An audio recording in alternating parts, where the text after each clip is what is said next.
Hi, welcome back.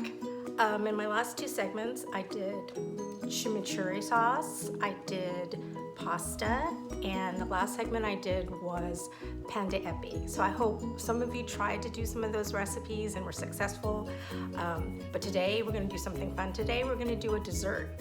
A lot of people have asked me, how do I make creme brulee taste so good and not so eggy? Because a lot of people don't like that particular dessert. So I'm going to show you how easy it is for you to do at home. This dessert is always on restaurants' menus, but it's really easy to do as long as you have eggs, heavy cream, and it must be heavy cream, and sugar. And then you can flavor it with anything you want. So today, roll up your sleeves and we're gonna make creme brulee today. And I'm gonna show you how easy it is. So as I said before, you just need eggs and sugar and heavy cream. In my bowl, I have 4 egg yolks. You're gonna need 4 egg yolks, 3 tablespoons of sugar, and 2.5 cups of heavy cream warmed up, not to a boil, but to a pretty much a simmer. So I've done that already. And what you want to be careful of doing is not cooking the egg yolks. So what we're going to do is first put in the sugar and go ahead and beat that up really quickly. Make sure one of the chemical reactions between egg yolks and sugar is that sugar will actually cook the egg yolks. So don't leave it alone. Once you put in the sugar and whisk it, don't leave it alone. So now what we're going to do is we're going to pour in and stream in slowly the heated heavy cream. And I'm just going to do a little bit just to kind of bring it to temperature. And then I'm going to go ahead and pour the rest.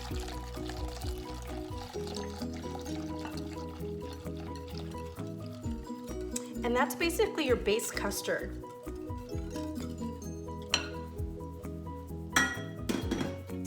At this point in time, you can add vanilla, you can add any type of liqueur.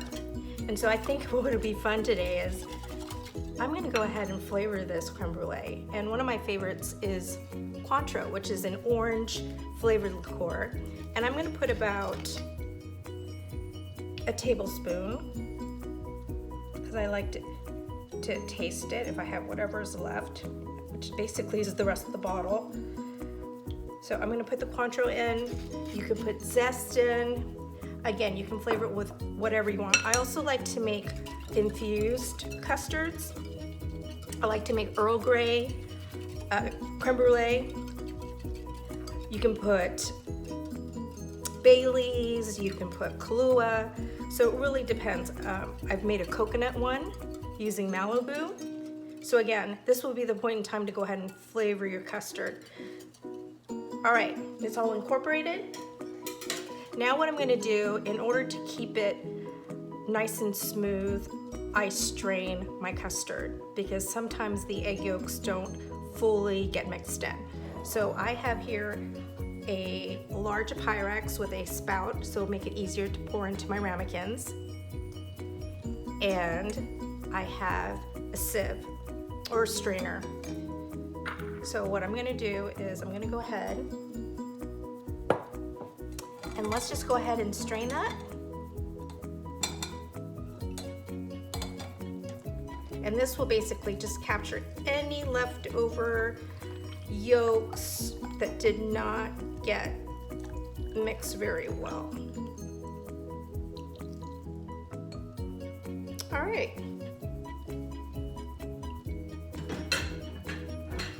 I think we're good.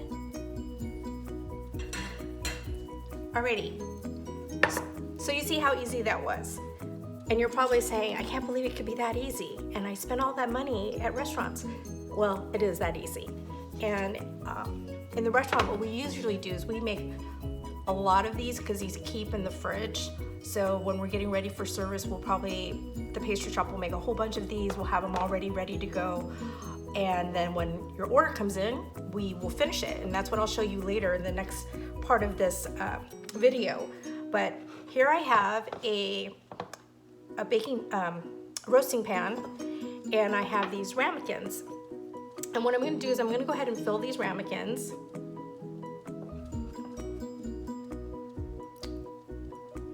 And that's where having one of these Pyrexes with a spout makes it so much easier to pour in and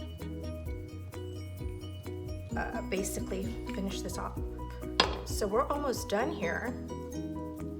So you can see how easy this is. And I'm just kind of evening this out so that everybody gets the exact same amount of custard, as you can see. And voila. The next step of making a creme brulee is you need to make a water bath or a bain-marie. And so you should have some water heated up. And so I have my tea kettle going. And I've got my tea kettle going. And what we're gonna do is we're gonna fill this up. For safety reasons, I will not fill this up at this time. I usually fill it up when I'm ready to go and put it in the oven. The oven should be preheated at 300 degrees. And we're basically gonna let this go for 40 to 45 minutes. So what I'm gonna do is I'm gonna go ahead and pop this in the oven, and then I'm gonna pour the water into the roasting pan, and then we'll just wait for 40 minutes until it's set. And then after that, we can show you how it all comes together. We're gonna take it out of the oven, we're gonna let it come to room temperature and then chill it overnight. That is actually best, or a minimum of 8 hours. So I will see you in 40 minutes, and I'll see you then. Bye. Okay, it's been about 45 minutes. I just brought it out of the oven, and as you can see, it's a little jiggly, and that's the way it's supposed to be. The center is supposed to be a little bit soft, and then as it cools down, and then when we refrigerate it, it's going to be solid. So don't worry about that. Don't let it go over, because then you'll overbake the custard. So again, take it out of the oven, let it come to room temperature, and then just put it in the fridge, and then we'll just wait overnight, and then I'll show you how we finish it off later. All right, see you tomorrow.